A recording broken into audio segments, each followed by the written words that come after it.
On your Tuesday episode of Locked On Raptors, the Toronto Raptors in short-handed fashion take down the Detroit Pistons, and Dalano Banton is all anyone can talk about. We'll dig into Banton's great performance as well as some really strong minutes from Malachi Flynn, an ode to Chris Boucher. We'll talk about OG's big dunk on Marvin Bagley, and so much more coming up on today's episode of Locked On Raptors. Thanks so much for hanging. You are Locked On Raptors, your daily Toronto Raptors podcast, part of the Locked On Podcast Network, your team every day.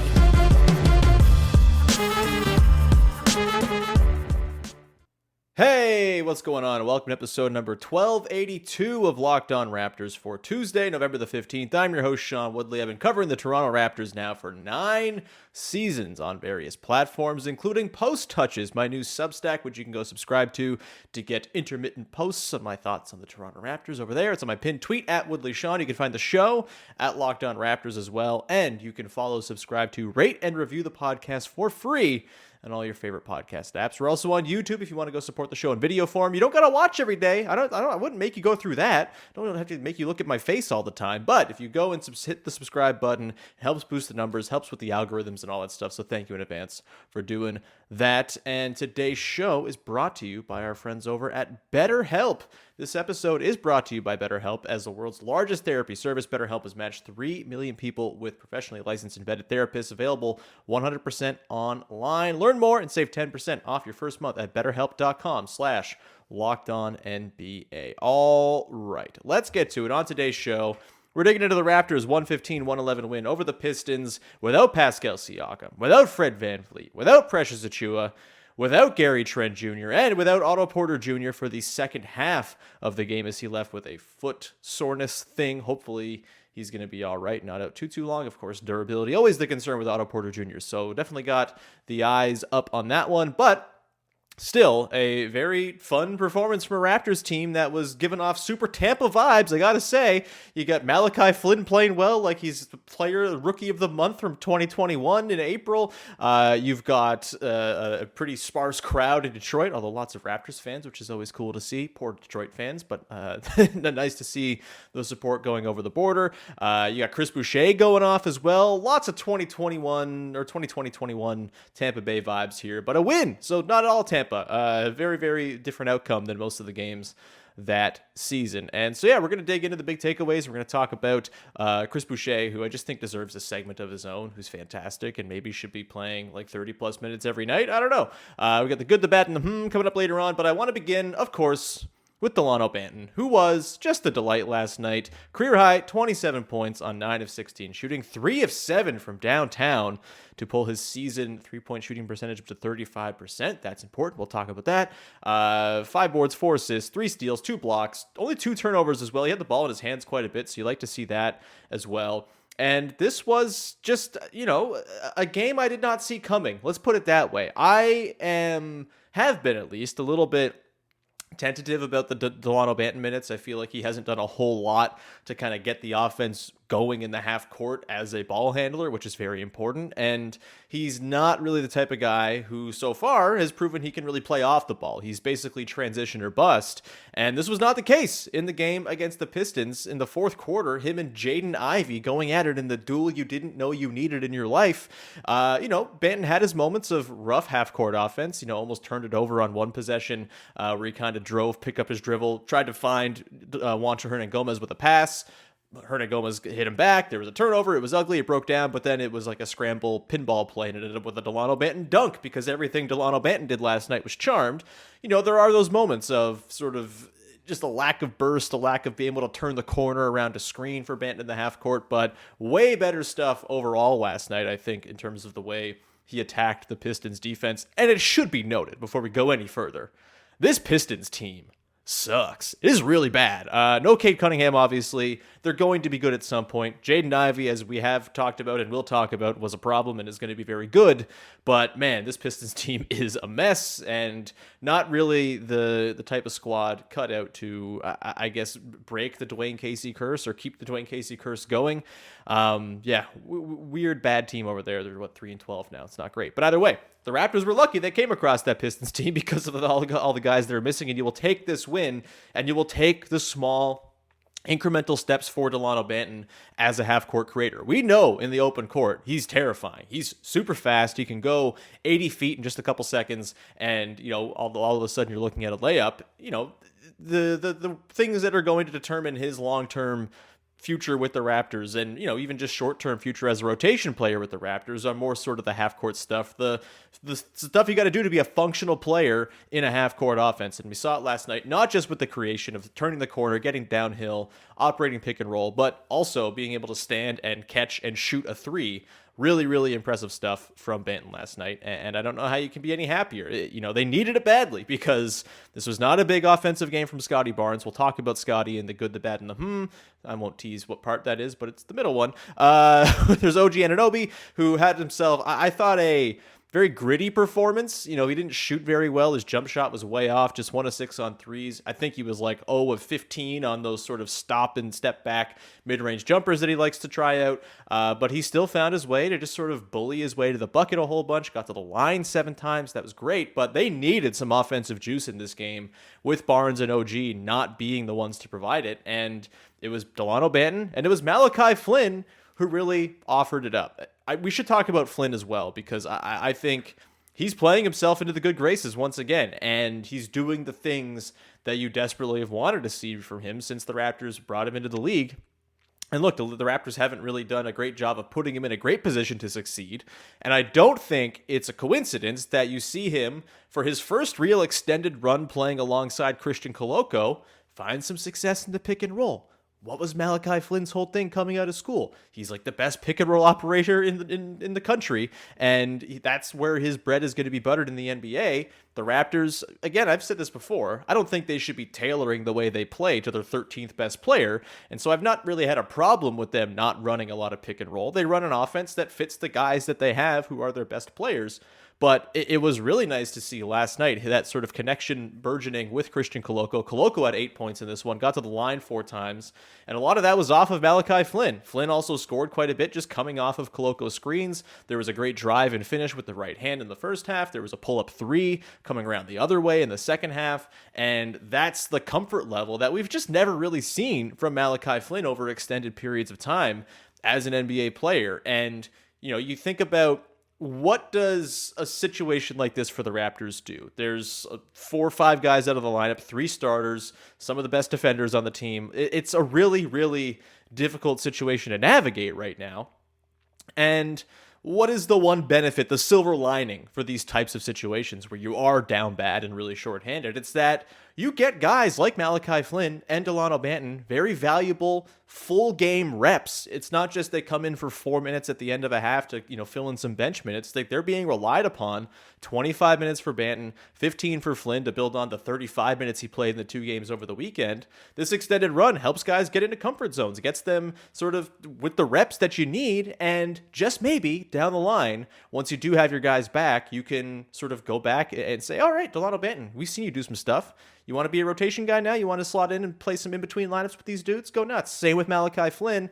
You want to keep Fred VanVleet from playing back-to-backs, or you want to keep him from just playing 39 minutes a game? All right, Malachi Flynn, we've seen you do it. Let's go and see if maybe you can kind of come in and, when the team's at full health, really contribute and be a deeper part of this bench. And, that's the one silver lining here, is you get guys to get real reps, and, it's just every time you see Malachi Flynn and Christian Koloko run a pick and roll, that to me is something, okay, you can build on that. That's something that you can build a second unit around, where you sprinkle in starters between those 2 guys.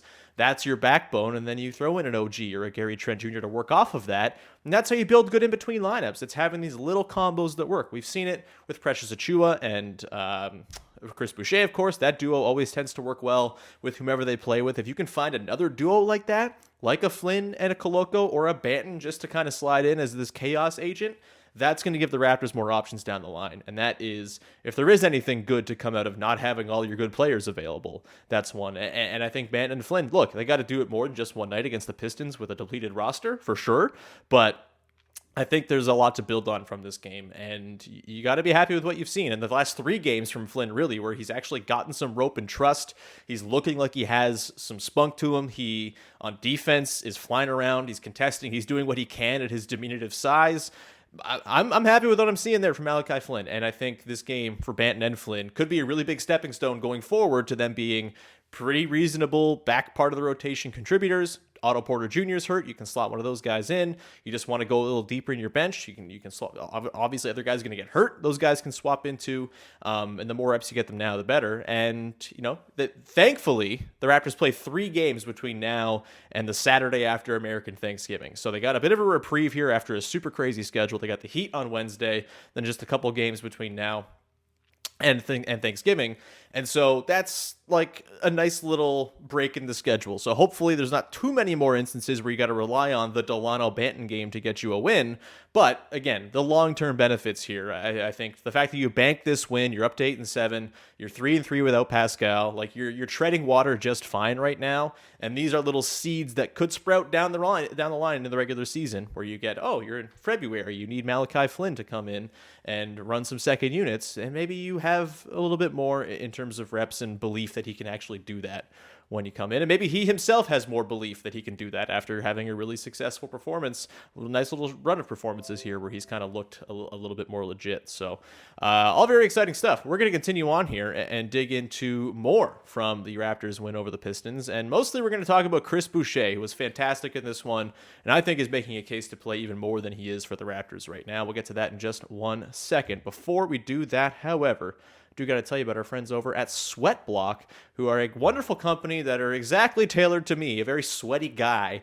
I like to wear dark colors. I don't like to wear colorful stuff because I pit out, and that's just, look, it's just the way it is. I'll say it here, not embarrassed, it's fine. But Sweatblock is here with their wonderful formula to help you not sweat so excessively. Sweatblock wipes were inspired by a doctor, and they're guaranteed to work, or you don't pay. They call it Sweatblock Dry Shirt Guarantee for a reason. If Sweatblock doesn't keep you dry, you get your money back. It's that simple. All you got to do, basically, you pull out a wipe before you go to bed, you wipe down, and then you go to sleep.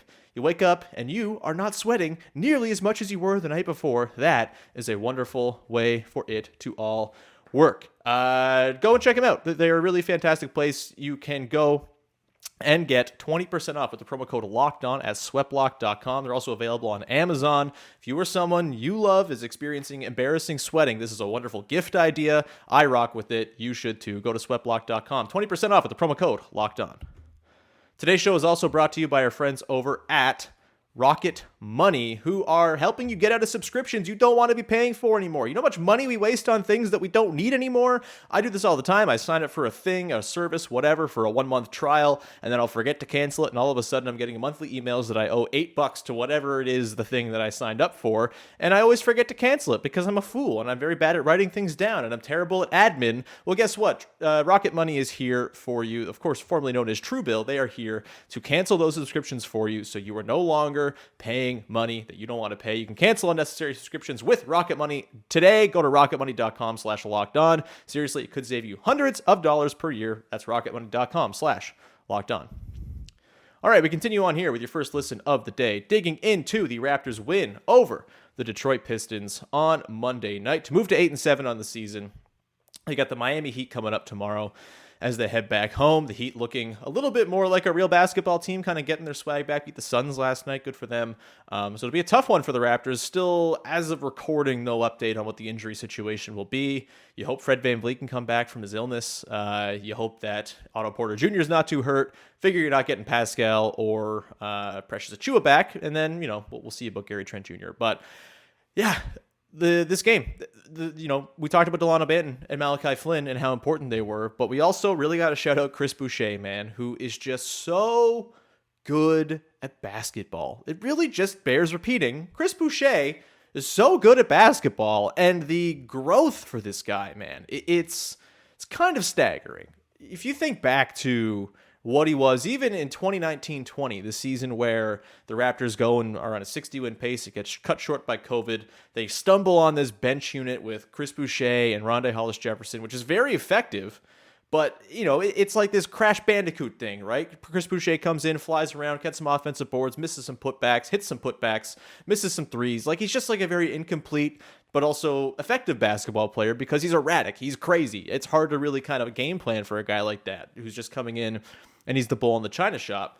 And just the refinement, the growth, the polish that's come along with him, in the last couple years is pretty amazing. And we saw it really bear fruit last night when he goes on a Kevin Durant-like pull-up mid-range kick in the middle of the second quarter and keeps the Raptors very much afloat, puts the Raptors ahead in this game, if I recall the sort of game flow. They kind of had the Pistons at arm's length most of the night.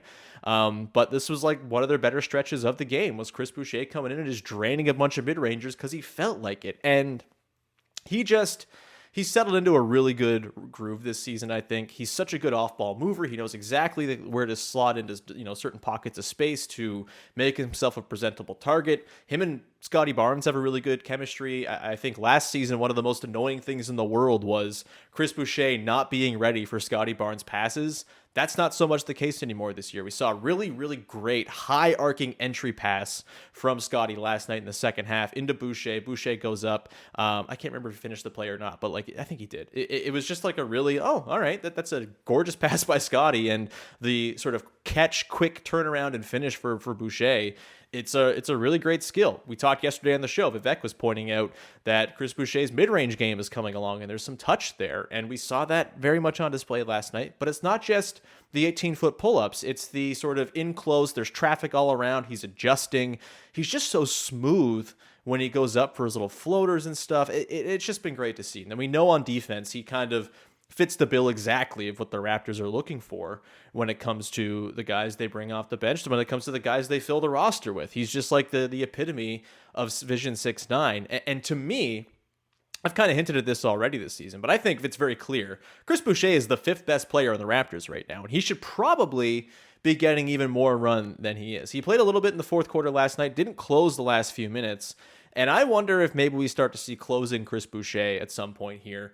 Obviously, he is always going to be a little bit better as the guy who's kind of running out to the corners as opposed to being the back line of defense. You don't necessarily want him being your go-to center all the time. But if you can throw him out there with Scottie Barnes, who, say what you will about his perimeter defense, but his rim defense has been pretty solid this season. You get OG, you get Pascal, hopefully when he's back. And we know his wonderful help side stuff and the way he kind of cleans up all the messes. I feel like that can work.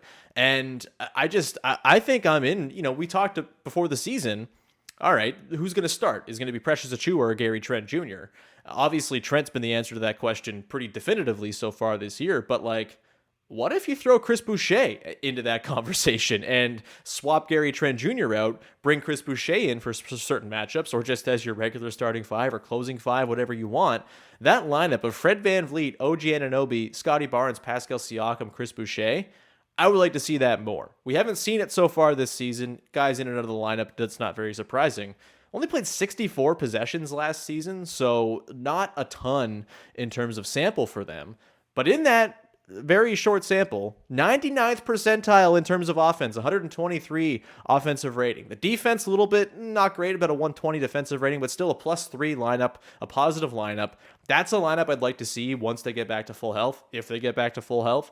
And I could totally see that being a go-to closing lineup. I think Chris Boucher, who if you asked me 2 years ago, all right, you got to close games with Chris Boucher, I would have barfed. It would have been terrifying. Really? That guy? He's so unreliable. How can you possibly expect him to maintain the integrity of the defense? All this stuff. He jumps out of position, blah, blah, blah, blah, blah. But now, feels like a no-brainer. He's awesome. He's so good. The transition game from him is incredible. One of the highlights of last night, which we'll kind of get into a little bit later on, was the lob dunk from Dalano Banton on the run in the fourth quarter. That's incredible stuff, and that's the stuff that Chris Boucher does. He is such a finisher, a weapon in transition. On defense, you know what he's going to do in terms of just flying around and being along and blocking threes and all that stuff. He's just a really, really good basketball player, and it is worth pointing out after a game in which he kind of saved the Raptors' asses, right? Dalano Banton and Malachi Flynn were awesome, but they needed some other juice, and they got it from Chris Boucher, and he was just really, really outstanding in his 31 minutes. 7 of 12, 1 of 3 from deep. He's at 35% from 3 so far this year, which, coming into the year, the hope was, can he find some in between the 38, 39% he was at in Tampa on very high volume, nearly 4 attempts a game, and on the other side of things, can he come in at the like above the 29% he was at last season. And he's done that. 35%. He's right in between the two seasons as well in terms of attempts per game. It's a nice little sweet spot. It's not everything for Chris Boucher's game. He's there to take threes when they're there, but he's not building his game around it like he kind of was in Tampa. It's been really, really cool. Chris Boucher is the 5th best Toronto Raptor. What a sentence. Do people care about who's the 5th best player on a team? I don't really know, but he's playing like it right now, and he certainly should warrant consideration for starting or closing or whatever going forward here as the Raptors get healthy. And this is not to take anything away from Gary Trent Jr. I just kind of think Gary Trent Jr.'s success is way more dependent on the players he's playing with necessarily. Like he's really good when he's got good players around him to create good looks for him. When he's creating in the half court, it's a little bit dicey. And maybe the dream of sixth man Gary running bench units is kind of dying here on the vine. But Chris Boucher, man, he's that good that he's kind of nudged himself, I think, ahead of Gary Trent Jr. in the hierarchy of the roster. And boy, oh boy, does that contract look really, really good right now. What is it? 3 years, 45. That is pretty damn good money business for the Raptors there with Chris Boucher, who rocks. With that, we're going to continue on, close out the show with a look at the good, the bad, and the from the game against the Pistons. We will do that in just 1 second. Before we do that, however, got to tell you about our friends over at PrizePicks, baby. They are making daily fantasy fun, easy, accessible for everybody. It's very simple. You just pick 2 to 5 players for your entry, and you decide whether you're going to get more or less than the certain stat they've been projected for in whatever category, whether it's steals, rebounds, points, whatever you want. Put up 2 to 5 players on your ticket, and then you can win up to 10 times if you get them all right. That is a wonderful, wonderful way to go. It's a fun way to do it. It's accessible. You're not like the sort of commitment of a full season long thing where you're riding or dying with the same guys every night. You can mix it up. It's great. And they have safe and fast withdrawals, and they're currently operational in over 30 states as well as Canada, everywhere except for Ontario at the moment. So go check them out if they're available where you are. Download the PrizePicks app or go to prizepicks.com to sign up and play daily fantasy sports. First time users can receive a 100% instant deposit match up to $100 with the promo code LOCKEDON. If you deposit $100, PrizePicks will give you $100. Poof, into your account. What a great deal. Just head to the website and use the promo code LOCKEDON at prizepicks.com for that instant deposit match up to 100 bones. All right, rounding out the show here with the good, the bad, and the way we round out each one of these game recap shows. For me, the good, I talked about OG's game in general. That could certainly fall in here as well. Again, a very gritty 19 points on 6 of 19 shooting. The jump shot was way off, but who needs jump shots when you're dunking everything in sight? OG is dunking like a maniac this season. It's been incredible to watch. And last night, he might have had his crowning achievement so far. 15 games into the season. So there's plenty of crownings to come, but he drives in from the left corner, dunks on Marvin Bagley Jr., thankfully avoids a horrible injury on the sort of off-balance fall to the ground, and we have ourselves another candidate for Raptors Dunk of the Year. Let me know in the comments. Better dunk, OG against Marvin Bagley or Scottie Barnes against Nikola Vucevic, Alex Caruso, the whole mess of Chicago Bulls who he obliterated in the game last Monday. I think those are the 2 candidates we got right now. It's very, very exciting. This team dunks a lot. That's one of the main appeals of draws of this team. They dunk so much. I love it. And let me just put this out there into the world. I know that O.G Anunoby is not exactly a man who is gregarious necessarily. He's not someone who's out there to put on a show. He's just kind of out there to do OG and be OG. But dunk contest OG? Should we start the campaign? Like, get him in there dunking very sullen and just sort of deadpan. We can maybe get someone mentioned last night, something involving scarves with Serge Ibaka involvement would be pretty fun. I just like the idea of OG being in the dunk contest and doing like a fine dunk, like an 8-worthy dunk, and staring over at the scorer's table and just kind of staring deadpan until the people holding up 8s fiddle around and they find their number 9 card. It's like that, right? OG keeps on staring.